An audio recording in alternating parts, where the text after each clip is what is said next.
আমি একটু হাদিসের আলোকে নফল সুন্নতের গুরুত্ব নিয়ে কথা বলি। সহিহ বুখারী হাদিস নাম্বার 6502 عن نبي هريرة رضي الله تعالى عنه أنه قال আবু হুরায়রা রাদিয়াল্লাহু আনহু বলেন قال رسول الله صلى الله عليه وسلم আল্লাহ রাসূল সাল্লাল্লাহু আলাইহি ওয়াসাল্লাম বলেন ইন্নাল্লাহ তাআলা قال নিশ্চয়ই আল্লাহ তাআলা বলেছেন। যে হাদিসের মধ্যে আল্লাহ বলেছেন আল্লাহ করেছেন এই বাক্য দুইটা থাকে, ওই হাদিসটাকে বলা হয় হাদিসে কুদসি, মানে শব্দ নবীর অর্থ আল্লাহর। আল্লাহ কি বলছেন? মান আদালি ওয়ালিয়ান ফাকাদ আযানতুহু বিল হারব। কোন একজন ব্যক্তি যদি আমার ওলির সাথে বিরুদ্ধতা করে, শত্রুতা করে, আমি আল্লাহ তার বিরুদ্ধে যুদ্ধ ঘোষণা করি। সুবহানাল্লাহ। আল্লাহর ওলির বিরুদ্ধে কেউ যদি বিরোধিতা করে, শত্রুতা করে, হিংসা করে, তাহলে আল্লাহ ওই ব্যক্তির বিরুদ্ধে যুদ্ধের ঘোষণা দিয়েছেন। এখন প্রশ্ন, আল্লাহর ওলি কে? বাংলাদেশে আল্লাহর ওলি হলো যে 12 বছরের ভিতরে গোসল করবে না, মোজ কাটবে না, দাড়ি ছাড়বে না, চুল কামাবে না, যার শরীরে দিয়ে ভয়ঙ্কর দুর্গন্ধ ছড়িয়ে পড়বে, গায়ে গলায় কতগুলো তালা ঝোলানো,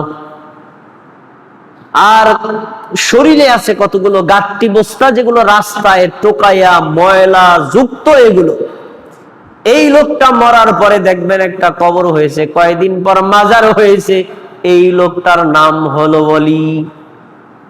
এটা হলো বাংলাদেশের ওলি। এই বাংলাদেশের ওলির অপর নাম হলো শয়তানের ওলি। আর আল্লাহর ওলিকে, আল্লাহর ওলি হলো সে যে ঈমান আনে এবং তাকওয়া অবলম্বন করে, যে আল্লাহকে বিশ্বাস করে এবং আল্লাহকে ভয় করে জীবন যাপন করে, সে হলো আল্লাহর ওলি। তাহলে এখন যে ব্যক্তি আল্লাহর ওয়ালির বিরোধিতা করে, আল্লাহ তার বিরুদ্ধে যুদ্ধ ঘোষণা করেন। এখন প্রশ্ন, আল্লাহর ওলি তো হতে চাই, হওয়ার প্রসেসটা কি, মাধ্যমটা কি? আল্লাহর ওলি হতে হলে প্রথম যে কাজ করতে হবে, আল্লাহ বলছেন ওয়ামা তাকাররাবা ইলাইয়া আবদি বিশাইইন আহাব্বু ইলাইয়া মিম্মা ইফতারাতু আলাইহি। আমি আল্লাহ বান্দার উপর যা ফরজ করেছি, এই ফরজ ইবাদত করলে আমি আমার বান্দার উপর বেশি খুশি হই, আর এই বান্দা আমার বেশি কাছে পৌঁছে যায়।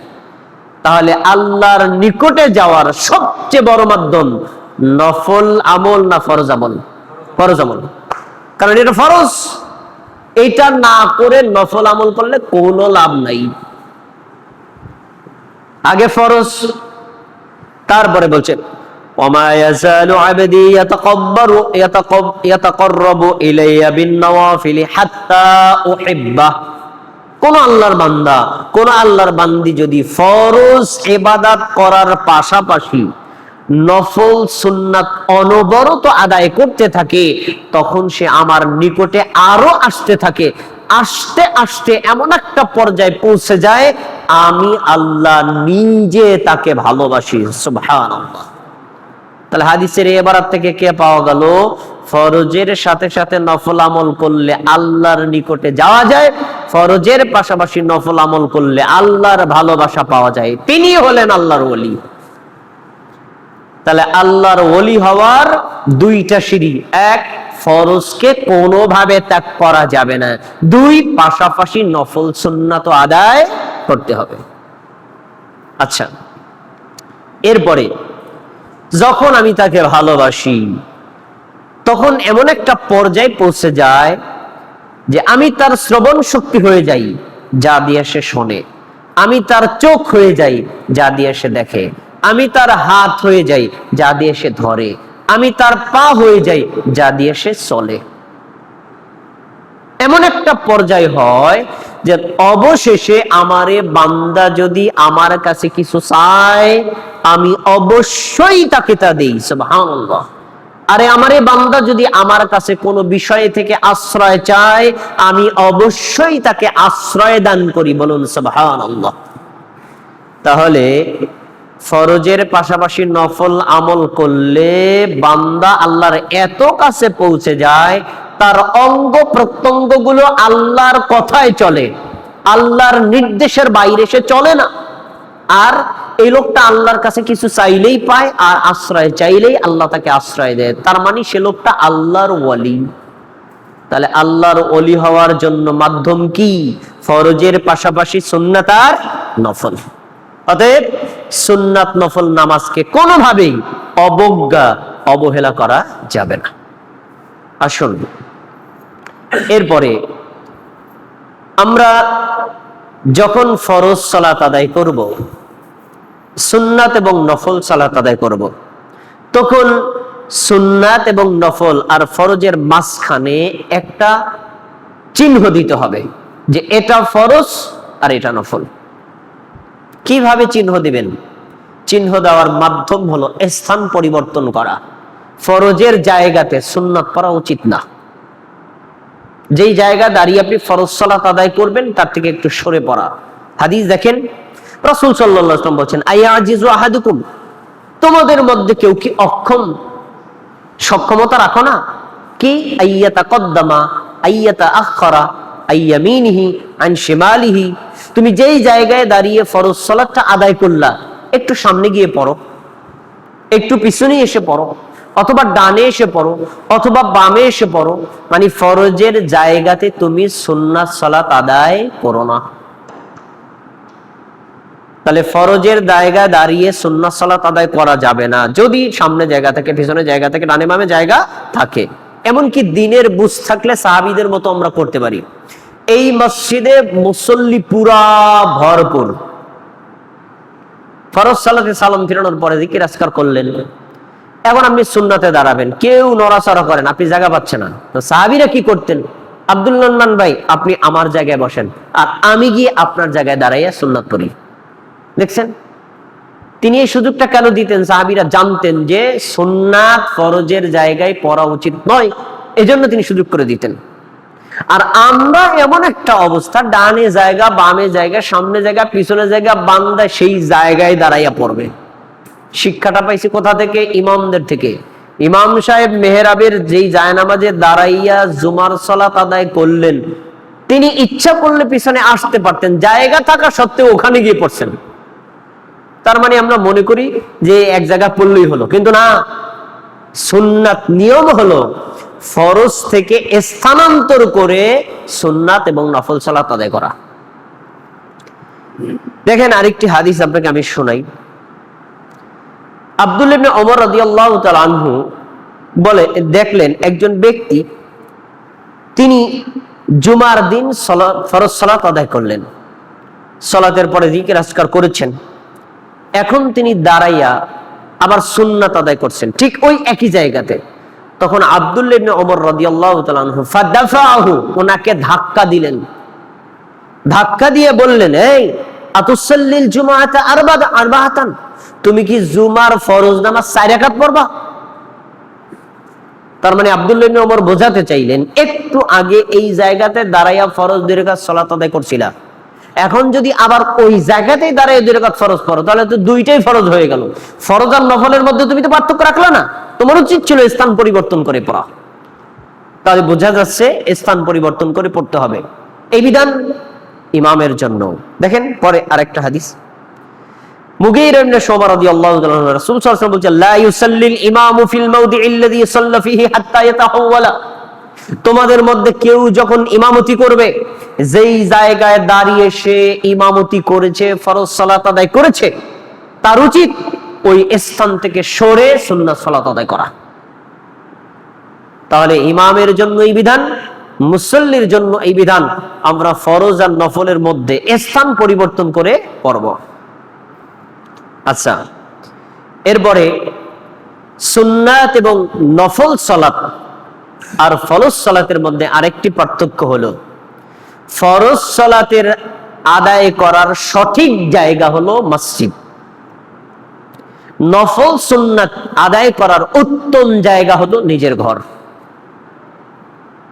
তবে পরিবর্তন করা জায়েজ, উত্তম না। কেউ যদি মসজিদে আদায় করার পরিবেশ না পায় তাহলে সে নিজের ঘরে ফরজ সালাত আদায় করতে পারে।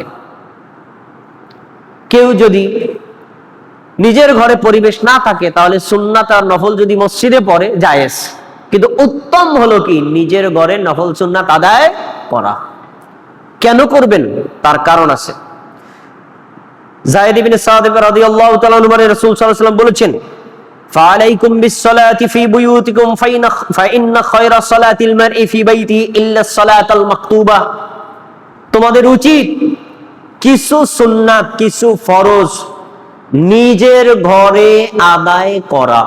কেননা ফরজ সালাত বাদ দিয়ে যত সালাত আছে তার ভিতরে সবচেয়ে উত্তম সালাত হলো যেটা তার নিজের ঘরে পড়া হয়।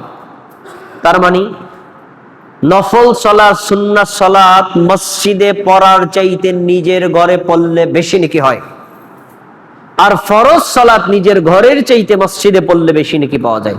নিয়ম কিন্তু এরকম। আচ্ছা, এরপরে রাসূল সাল্লাল্লাহু আলাইহি ওয়াসাল্লাম মাঝে মধ্যে সুন্নাত মসজিদে পড়ে দেখাতেন, আবার মাঝে মধ্যে ঘরে পড়ে দেখাতেন। ঘরে পড়ে দেখানো এই যখন আমি উত্তম আমলটা করছি। মসজিদে পড়তেন কেন? এখানে পড়া যায় সেটা বোঝানোর জন্য।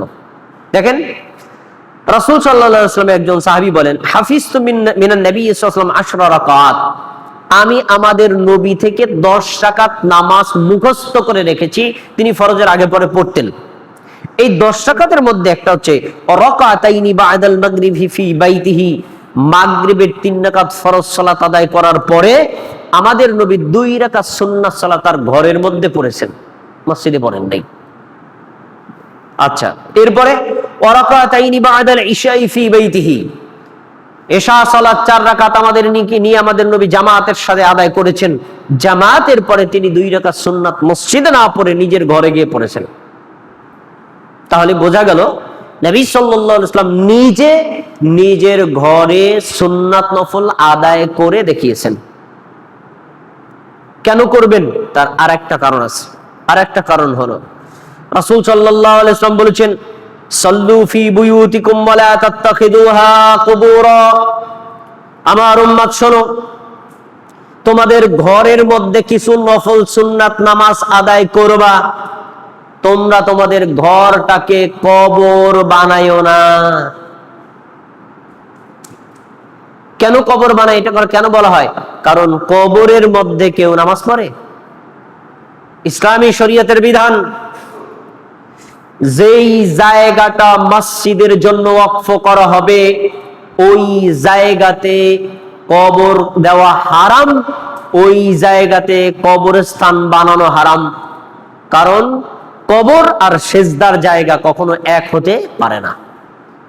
কবর যখন সেজদার জায়গা হবে তখন কবরটাকে সেজদা করা হবে, শিরক হবে। আর যেই জায়গাতে কবর দেওয়া হবে ওইখানে আর সালাত আদায় করা যাবে না। কবর আলাদা আর মসজিদ আলাদা, যাতে উম্মত কখনো কবর পূজায় লিপ্ত না হয়ে যায়। কিন্তু বর্তমানে উম্মত কবর পূজার সাথে সম্পৃক্ত। পীর সাহেব মারা গেছেন, আজকে হলো কবর। 1 বছর পর পাকা হওয়ার পর তার নাম হয়ে গেছে মাজার। কয়েকদিন পর দেখা গেছে মুরিদরা সেই কবরকে তাওয়াফ করে, কবরকে উদ্দেশ্য করে রুকু করে, কবরকে উদ্দেশ্য করে সিজদা দেয় এবং কবরের দিকে ফিরে তারা বিভিন্ন ধ্যানমগ্ন লিপ্ত হয়, যা শিরক। আরো কষ্টকর বিষয় হলো আজকে এই জায়গাতে মসজিদ নির্মাণ করা হয়েছে, মুসল্লি সংখ্যা ধরেন জুমার দিন 500 লোক ধরে এমন একটা মসজিদ আমরা বানাইছি, তার মসজিদের পাশেই কবর। 10 বছর পরে মুসল্লি সংখ্যা বেড়ে গেছে 800, এর বাকি 300-র জন্য মসজিদ বড় করা দরকার। এখন আমাদের বাঙালিরা কি করে, কবরের উপর মাটি দিয়া ব্যাস মসজিদ বানায় ফেলছে, অথচ মসজিদের ভিতরে কবর।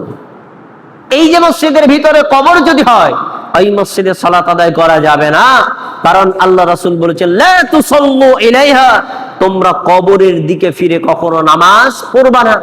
কবরের উপরেও নামাজ পড়া যাবে না, কবরের দিকে ফিরেও সিজদা করা যাবে না।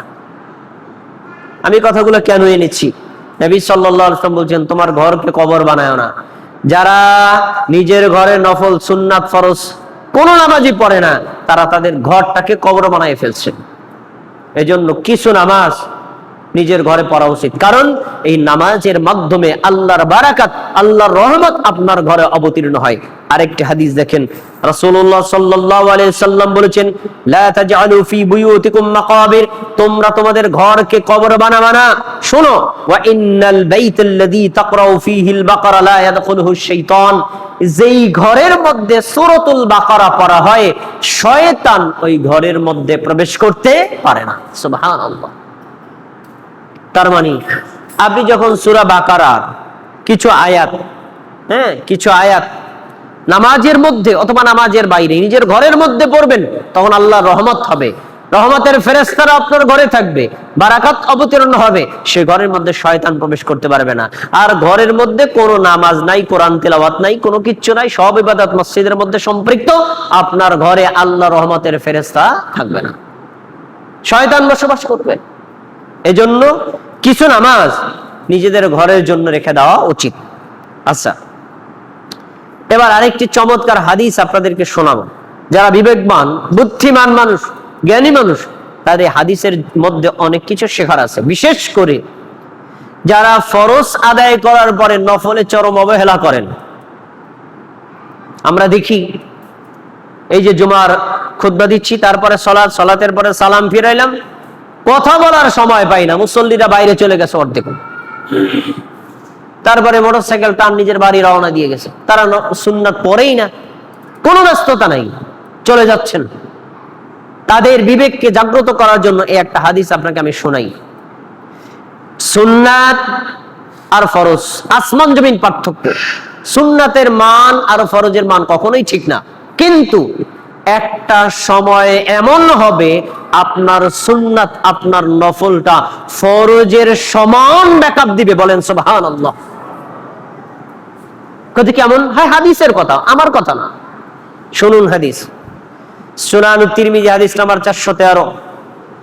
আবু হুরায়রা রাদিয়াল্লাহু আনহু বলেন, ক্বালা রাসূলুল্লাহ সাল্লাল্লাহু আলাইহি ওয়াসাল্লাম, আল্লাহর রাসূল সাল্লাল্লাহু আলাইহি ওয়াসাল্লাম বলেছেন, ইন্না আউওয়ালা মা ইউহাসাবু বিহিল আবদু ইয়াওমাল কিয়ামাতি মিন আমালিহি সালাতিহি, কিয়ামতের দিন আল্লাহ তাবারাকা ওয়া তাআলা বান্দা এবং বান্দির যত আমল আছে, এই আমলগুলোর মধ্যে সর্বপ্রথম হিসাব নেবেন কিসের? একটু জোরে কথা বলবেন, কিসের? সালাতের বা নামাজের হিসাব নেবেন। এবার আরেকটা প্রশ্ন আপনাদেরকে করি, এই নামাজ কোন নামাজ? ফরজ নামাজের না সুন্নাত নফলের? ফরজ নামাজের। ভালো করে বুঝে রাখেন, ফরজ সালাতের। আল্লাহ বলবেন, ফজরের 2 রাকাত সালাত আদায় করেছো কিনা জবাব দাও, জোহরের 4 রাকাত সালাত আদায় করেছো কিনা জবাব দাও, আসরের 4 রাকাত সালাত আদায় করেছো কিনা জবাব দাও, মাগরিবের 3 রাকাত সালাত আদায় করেছো কিনা জবাব দাও, এশার 4 রাকাত সালাত আদায় করেছো কিনা জবাব দাও। এই 5 ওয়াক্ত সালাতের 17 রাকাতের সালাতের হিসাব আল্লাহ আগে চাইবেন। সুন্নাত নফল এটা পরে, আগে ফরজের হিসাব দাও।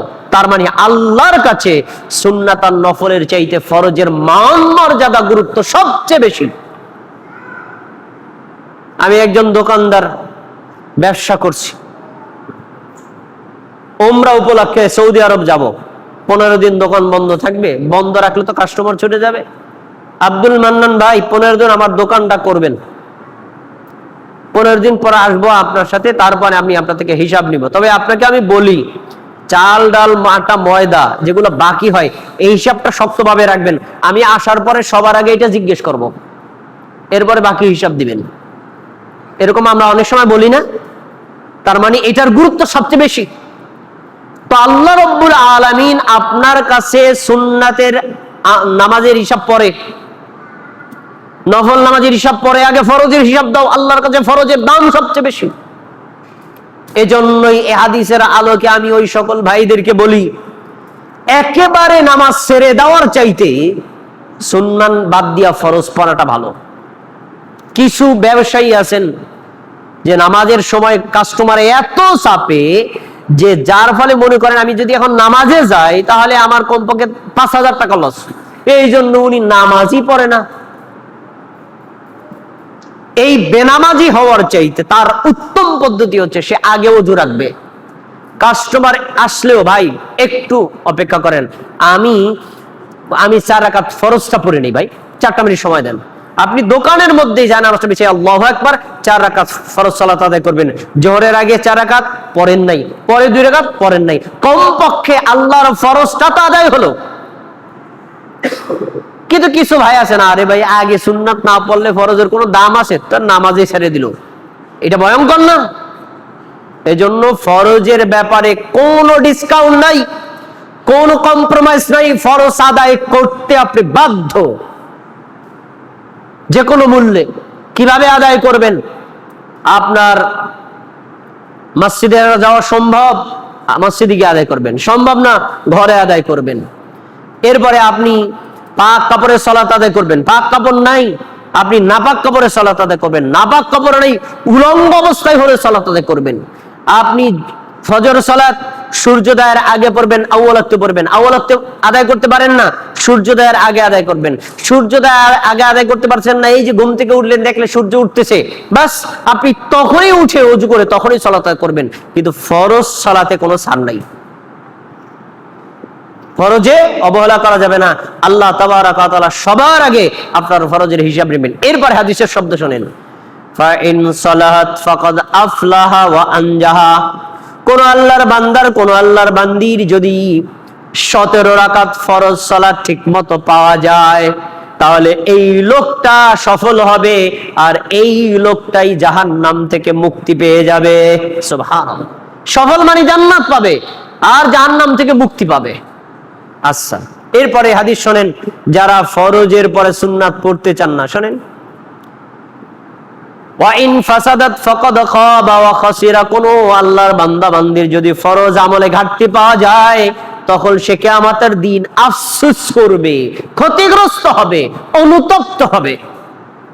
এরপরে আল্লাহ রাব্বুল আলামিন অতি দয়ালু, অতি মহানু, অতি মেহেরবান, বান্দাকে বান্দিকে জাহান্নামের আগুন থেকে বাঁচানোর জন্য ফেরেশতাদেরকে বলবেন, ক্বালা রাব্বু আযজা ওয়া জাল্লা, আল্লাহ রাব্বুল আলামিন বলবেন, উনজুরু হাল্লি আবদি মিন তাতাওউইন। আমার ফেরেশতারা দেখো তো, যেই বান্দার ফরজ নামাজে ঘাটতি পাওয়া গেছে, তার কোনো সুন্নাত নামাজ আছে কিনা, তার কোনো নফল নামাজ আছে কিনা। উদাহরণস্বরূপ বোঝানোর জন্য বলছি, আপনি একদিন ফজরের 2 রাকাত ফরজ সালাত আদায় করেন নাই, কিন্তু আপনি জুমার পরে 2 রাকাত সালাত আদায় করেছেন, অথবা জুমার আগে 2 রাকাত সালাত আদায় করেছেন, তখন ফেরেশতারা বলবে, আল্লাহ ওর কোনো ফরজ নামাজ বাকি নাই, ফরজ নামাজ 2 রাকাত বাকি আছে, এখন ওর আছে, ও যোহরের পরে বা জুমার পরে 2 রাকাত সুন্নাত নামাজ পড়ছে।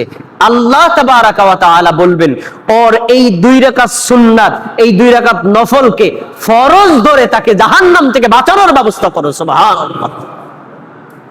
ফান্তাকাসা মিনাল ফারিদা, আল্লাহ রাব্বুল আলামিন বলবেন, এই সুন্নাত কেন ফরজ ধরো, তারপরে জাহান্নামের আগুন থেকে বাঁচাও। এবার হাদিসের আলোকে আপনারা বলেন, এই সুন্নাত, এই নফল কি একটা সময় বিপদে পড়লে ফরজের সমান ব্যাকআপ দিবে নাকি দিবে না? তাহলে আপনারা যে একেবারে না আদায় করে চলে যান কেন? নফল একেবারে অবজ্ঞা করেন কেন? ব্যস্ত, করার দরকার নেই, চলে যান। সময় পান না, শুধু ফরজ পড়েন, সুন্নাত পড়ার দরকার নাই।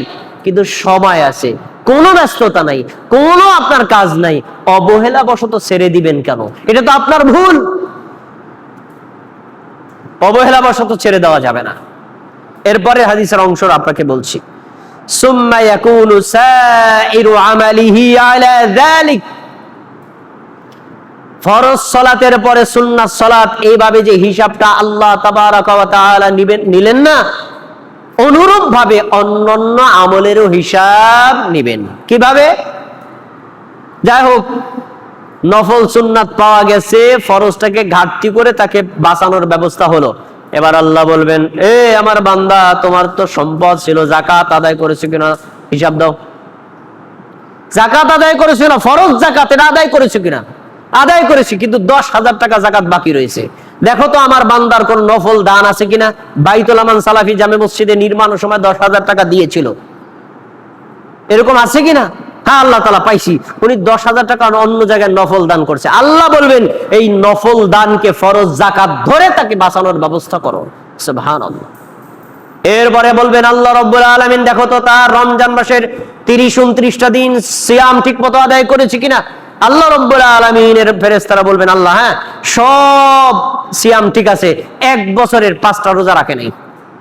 আল্লাহ বলবেন দেখো তো ওর কোন অন্য নফল রোজা আছে কিনা, আইয়ামে বীজের রোজা, মুহররমের রোজা, আশুরার রোজা, অন্য কোন রোজা আছে কিনা। হ্যাঁ আল্লাহ তাআলা আছে, 5টা নফল রোজা আছে।